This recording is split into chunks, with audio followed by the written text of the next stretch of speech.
Hello my beautiful hammerhead and welcome back to another video. In this one we are going to talk about the events that occur in Dawnbringer's Book 2 Reign of the Brood, which is a lot. I will have to be fast with this one. So, okay, we begin right at the end, well, Book 1 ended, and after the 5th short story that was with Callus and Toll, who are still unconvinced about the whole idea of, well, getting out 2 Dawnbringer Crusades directly after being attacked by, the Gloomspite Gits and Nurgle.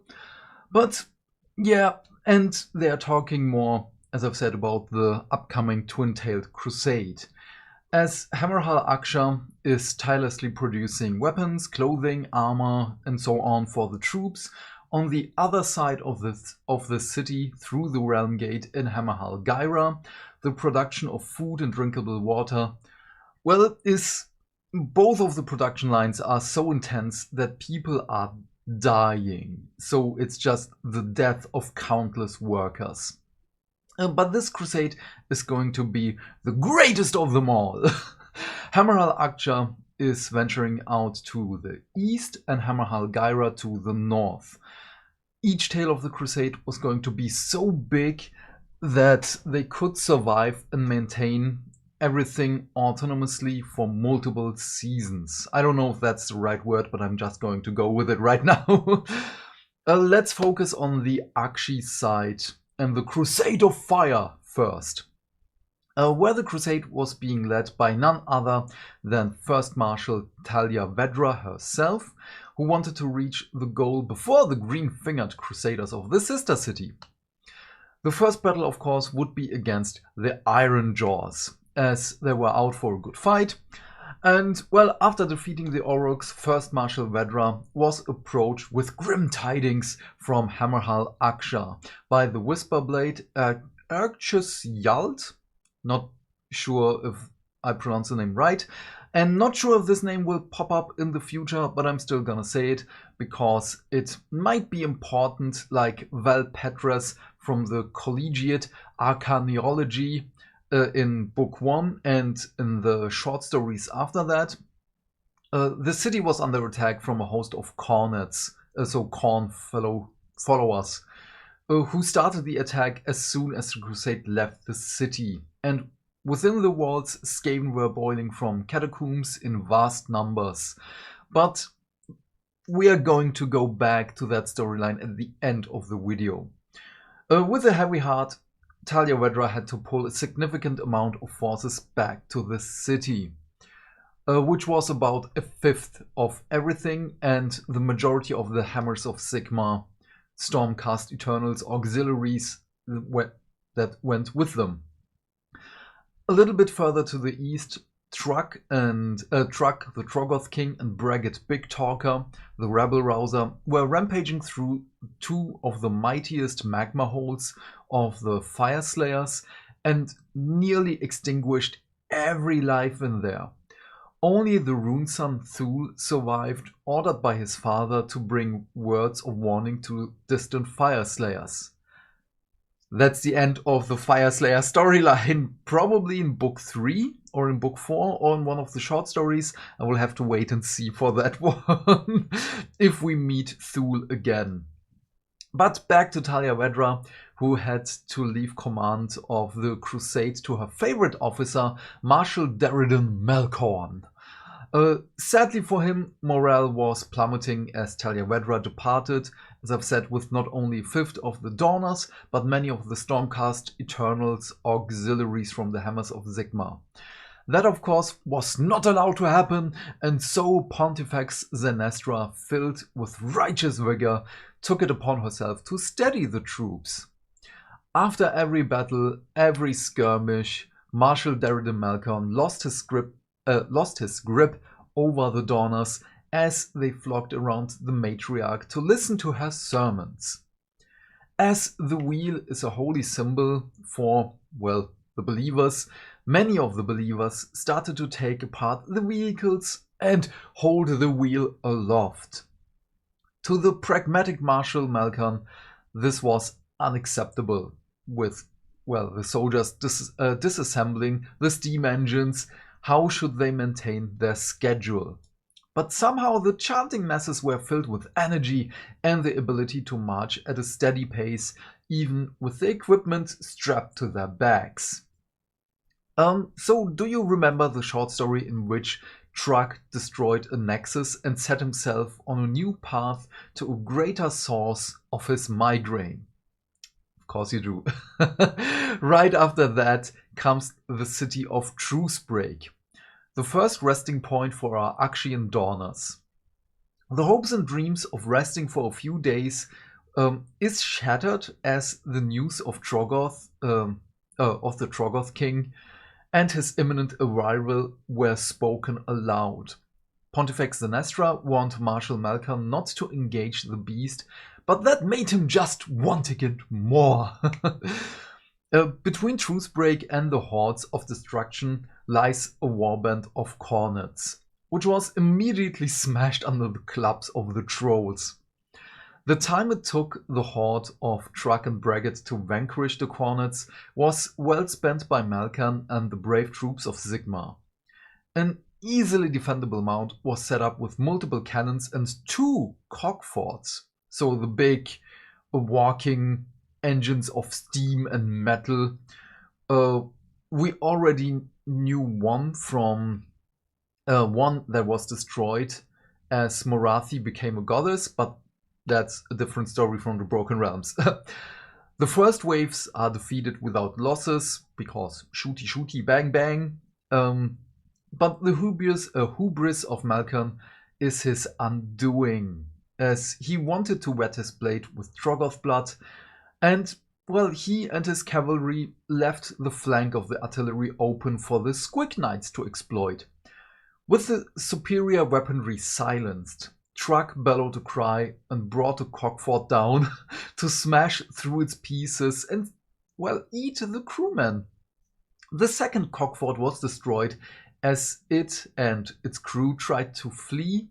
No, wait, different story. They tried to buy the fleeing troops a little bit of time, as a warband of spiders and an immense Ragnarok took it apart while it was bombarded with flying boulders thrown by the Troggoths. His pride, body and command structure broken, Marshal Malkan lost his troops to Pontifex Zenestra, who immediately issued the command to ready the strong points of Trucebreak. With a chance of redemption, Malkan and a company of injured volunteers and flagellants were to hold the gates of Trucebreak, as the majority of the crusade was meant to venture further east, because they still have a schedule. This, of course, would not last long, as the light of Hish vanished on the horizon and the bad moon of the Gits, well, came forth. Not wanting to die to the destructive forces, Malkan shot a keg of basically gunpowder, specifically named Fingerbite powder, and destroyed the Nexus. Well, he did Truck solid there, in my book. Zenestra and the leftover parts of the crusade, in the meantime, are still fleeing the carnage and explosion of Trucebreak, but the Gloomspite Gits are just too fast for the exhausted Dawners. Desperate in their attempts to repel the Greenskins, they had to stop and fight, only to witness the horror of the sheer might of Truck, the Troggoth king. Because at this point he was burning his statue on the back. It's the great artwork we all know. Nigh impervious, and the survival of the detonation of almost a ton of gunpowder froze the Dawners to their core. Praying to Sigmar and the turning of the wheel of strife. Praying to Sigmar and the turning wheel. The turning wheel in this moment symbolizes strife, tragedy, triumph, and go back. Zenestra conjured a wheel of light around her that set fire to the forces of Truck and Braggett and strengthened the resolve of the Freegilders. Just imagine a big wheel that spins around her. We all have seen this in Dark Souls and Elden Ring and so on. Using the time of confusion, the Dawners ran to safety through a pass. But using the Great Wheel of Light to smash the walls of the chasm, Zenestra triggered a landslide that split both armies apart. The way is now blocked. That still counted as a victory, but the Dawners lost a grievous amount of life supplies and munitions. But they were still going. Still under the guidance of Pontifex Zenestra, the spine of the Crusade of Fire is strong. This all sounds like it's been just a couple of days, but this is a lot more. We don't have a real timeline for that, because later we learn that the Cornets, after the Crusade of Fire is leaving Hammerhal Aksha, are attacking the city 10 days after, well, the Crusade has left town. But yeah, we don't know how long this took. With that storyline concluded for now, let me tell you what happened on the other side of the vast realm gate and the events of the Gyronite War. The overgrown terrain and the inexhaustible manpower of Hammerhal Gyra changed the art of war necessary for the Twin-Tailed Crusade. Because woods and forests and marshlands and everything. But under the command of Marshal Isilla Thorian, the steadfast veteran of multiple wars all across the continent of Verdia, the Crusade ventured north. The polar opposite to Talia Vedra, who preferred a hot-headed and aggressive dash, Isilla Thorian preferred a steady and well-planned advance, guided by a council of Wildercorp Scouts, I don't know, and the Greencloak Circle. So the Greencloak Circle is an advisory body of seasoned Jade battle mages, accompanied by a host of the Redeemed, led by Knight Venator Taunus of the Hallowed Knights. Maybe you heard of him. If not, don't be afraid, I will tell you of him in the near future. Just know that he is an awesome character who had to go through many struggles. A former Nurgle champion who got struck down by Sigmar's hammer Galmaraz and became a Stormcast Eternal. So souls can go back and forth between the gods. But yeah, story for a different time. The goal of the Crusade is far to the north and the shore of the Gulf of Thorns, where they wanted to lay the foundations for a great city and an anchor point for Sigmar. But on their way, the Dawners faced dangers that were a byproduct of the last battle between Alariel and Nurgle, called the Duel of Rains. You remember the life-gifting rain in Book 1 on the Gyron side? Yeah, well, Nurgle has the different effect. This creates a monsoon weather that was taking its toll on the Freeguilders, and they were just swept away. But it was an acceptable amount of loss, as grim as this sounds. But there are areas where Alariel's magic did nothing. Here the Crusade encountered the first sign of the Nurgle worshippers, Rotflies. Descending upon the struggling and isolated Dawners, the Blight Lords took first blood. As the Fusiliers started firing upon the knights, the infantry of Nurglites marched under the banner of the Blessed Sons, accompanied by the great unclean one, Thlorpolax. I hope I pronounced that right. If not, it's just a Nurgle demon, I don't care. As the Freeguilders struggled under the literal weight of the attack, the Redeemed countercharged, as they were the experts in the Crusade in fighting Nurgle worshippers and demons. Because reasons. After many losses, Taunus was able to vanquish the Great Unclean One, and the Blessed Sons retreated into the woods. Marshal Thorian, however, understood that it was not worth it to risk her best warriors in the pursuit of the stragglers and ordered them to regroup. Very wise. Days after the battle, this was one of the parts where we got a little bit of timeline. The Crusade reached the edge of a misty expanse of grassland. Just behind the fog-blended terrain awaits the first stop to rest, Fort Gardes. And of course you probably can already guess who is there. The Hallowed Knights, Garde Steel Soul, and many excellent needed healers. The first sign of the upcoming disaster was felt through the trembling ground rather than seen, because fog. The scouts, unable to warn the main formations as they were trampled beneath the hoofs of the Iron Jaw's abominable mounts, Tusk Boss, Krasok Hornsplitter, led an army of hog-mounted Oruks. They craved combat and left their footkin behind.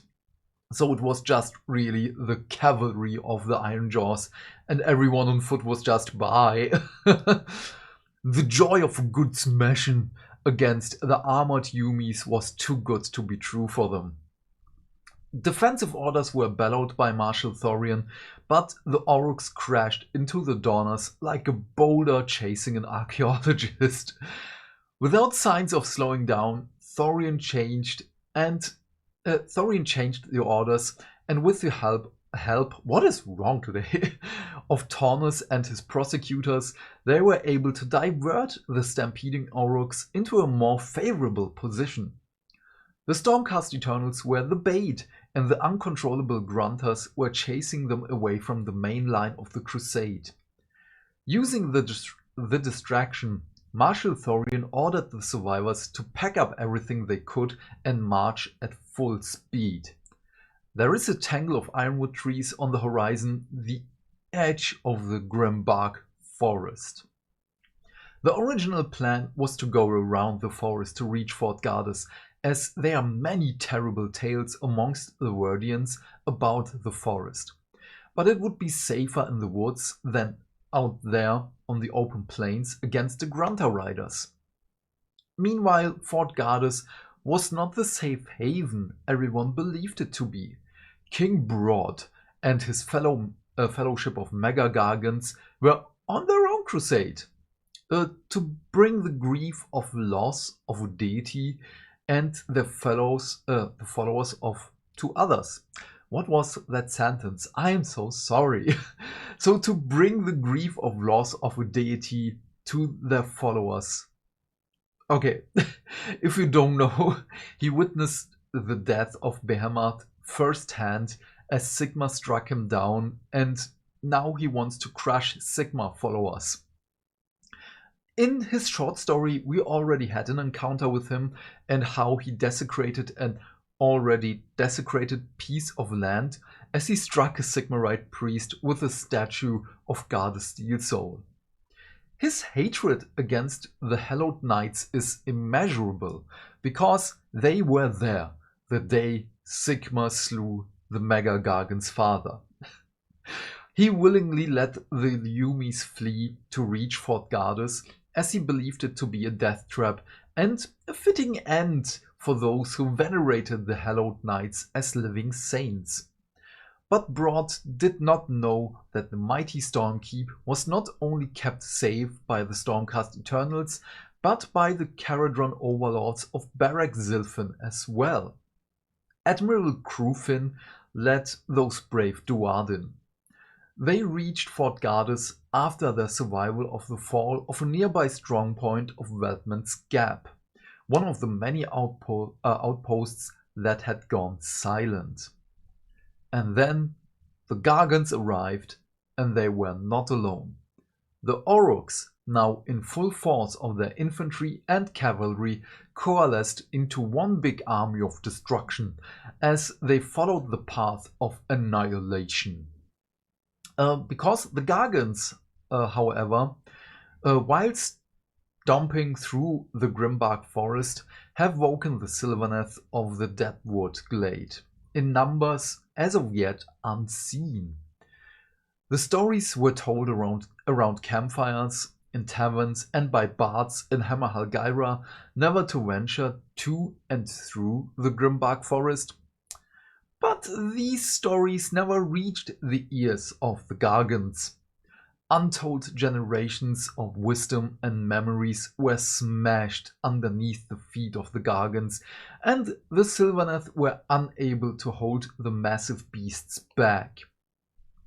While the Gargants smashed their way through the forest, the Gyronite Crusade was by far slower, and they were watched. Lonely dawners were snatched away from their columns, and agonized screams echoed everywhere. Draika Hamadreth, the queen of the outcasts, filled with hatred, was responsible for the death of the dawners. But the fight hadn't even really started, as the air was filled with a beautiful melody. A procession of the Oakenbrough glade, most favored of Alariel, arrived, and at their forefront, emanating the melody, was the warsong revenant Tathomir of the White Sapling, with the warning that Fort Gardus is besieged. And so all of the three factions were uneasy allies of, well, the moment. Back to Fort Gardus. A big storm keep, a city with huge, enormous walls, and protected by a barrier of energy. It is a literal shield of faith, named the Saint's Shroud, and it is powered by bones of martyrs and Sigmarite artifacts. So the assault of the Gargants shocked even the hero of Vindicarum, Garda Steel Soul, because it was powerful, immense, and there were a lot of Mega Gargants. At this point he was struck with imposter syndrome, because Gardis knew that he had to show his worth to the cult Omberogan and his fellow defenders of the fort, which in his eyes he don't really deserve. But another story. But do you know what the Shield of Faith does not reflect? Correct, dozens of Mega Gargants smashing their feet into the ground, powered and enhanced by Broad's magic. The defenses of the walls crumbled and Saint's Shroud dimmed and vanished. So basically just a huge earthquake that brings the walls crumbling down. The Aurochs used the time to gather momentum for their tons of hogs, and with their Warg energy transformed their steeds to battering rams worthy of cracking the walls and the main door of Fort Gardus. The defenders, desperately trying to dispatch the Aurochs, were too late. The gate was broken, the hooligans were inside, the light of hope just a shimmer in the distance. But that shimmer was a light that was the rest of the crusade, with the addition of the vengeful Sylvaneth under Draika Hamadred and, well, our Warsong Revenant and his followers. Shocked at what she saw, Marshal Thorian drew her blade and ordered the cavalry to attack. As they reached Fort Gardus, the uneasy allies spread throughout the city, inside the fort, and fought with renewed vigor. As Broad and his companions stormed towards the Basilica of Martyrs, a hotspot for refugees, Gardus understood what had to be done. He ordered Taunus to tell Marshal Thorian that she could clear a path to the north for the refugees, as he and his hallowed knights would distract the Mega Gargants. Admiral Crufin and his surviving Caradrons swore an oath to stand with the Stormcast Eternals to the end, death before dishonor. The dishonor in this point, returning to Barrack Sylvan with empty coffers, that's not cool, and so understanding also flashed before Thorian's eyes as she knew that she had to retreat. The fort had fallen, and the sacrifice of the Stormcast Eternals should not be in vain. Because remember, those are mainly the regular armored Stormcast Eternals as of yet. Bellacor's magic is still around. Not everyone of the Stormcast Eternals who dies will get back to Azir. With that, with a valiant gesture, Gardas jumped from a high wall towards Broad, as the Prophet of Behemoth had to shield his face against the fire of the Grandstock armament. Well, he struck him to the head with his hammer, but the last thing the fleeing Dawners saw was Broad falling into a building and a small shiny figure in his fist disappearing into a flash of light. For now, this concludes the two storylines in Akshi and Gairan. Don't worry about Gardas Steel Soul, he just got a model. He's not like the other characters from Josh Reynolds who are dying en masse and never to come back. Yeah, Gardas Steel Soul will be around for a long while. There is a little bit more going on in the realms. I'm just going to gloss over those events because this video is too long for now. Do you remember Corgus Cool, arch nemesis of Vandus Hammerhead and champion of Khorne? Well, he's back and invades the continent of Rondol in the heartlands of Gur. For many seasons, he's fighting the forces of destruction, so Oryx and Megagargants, and the events become so blood-related that it hurts. Khorne recognizes his deeds as the continent itself is dying under his feet. But Cool and his champions vanished in a tide of boiling gore, so he will be back, hopefully with a new model. In Shyish, Lord Arcanum Astria Soulbright follows the claims of a being that can soothe trauma on one's soul, as she wants to save her fellow Stormcasts from the flaws of the reforging process. She traces the legends to the underworld of Charnel Court, to the remnants of the Citadel, Summerkeep. Sounds familiar, doesn't it? Yeah, that's where her storyline also ends. And now we circle back to Akshi, because, as I've said, 10 days after the departure of the Crusade of Fire in Hammerhal Aksha. Sorry, we're not really done in Akshi. Bastion Carthalos realizes that Skilla Unfingrim is back and has been transformed into a living engine of destruction and is besieging Hammerhal Aksha, which in itself is nothing really special that the Cornets are attacking, as it is a common thing, so every season or two they try to attack without effect.